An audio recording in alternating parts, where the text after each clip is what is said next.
बैसाख मास महात्म्य 18वां अध्याय।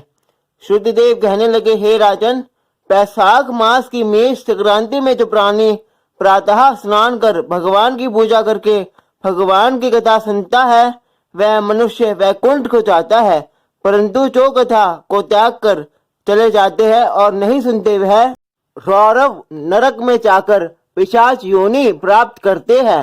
इस विषय पर एक प्राचीन इतिहास सुनो। प्राचीन काल में गोदावरी के किनारे परमेश्वर क्षेत्र में ब्रह्मनिष्ठ परमहंस दुर्वासा ऋषि के दो शिष्य रहते थे। उनको कभी किसी से कोई इच्छा नहीं थी। भिक्षा में जो कुछ मिल जाता वही खाकर निर्वाह कर लेते और पर्वत की गुफा में रहते। इन दोनों का नाम सत्यनिष्ठ और तपोनिष्ठ था।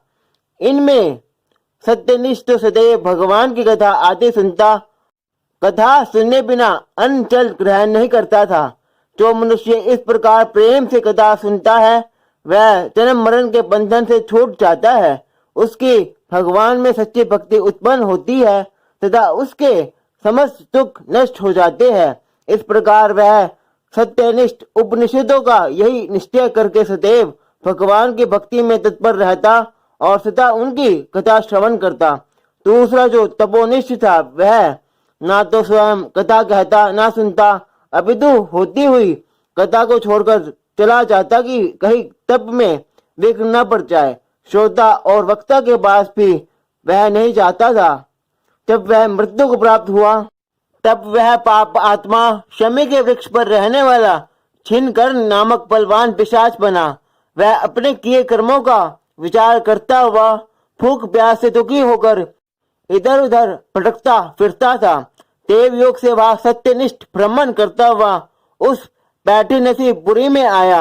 मार्ग में दुख से पीड़ित छिन्नकर्ण नामक पिशाच को देखा जो भूख प्यास से आतुर पूरी तरह से रो रहा था। उसे देख सत्यनिष्ठ कहने लगा कि तुम कौन हो और तुम्हारी यह दशा कैसे हुई।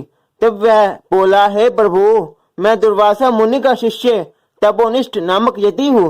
तप के लोभ के कारण मैं सर्वदा भगवान की मनोहर कथा को त्यागता रहा।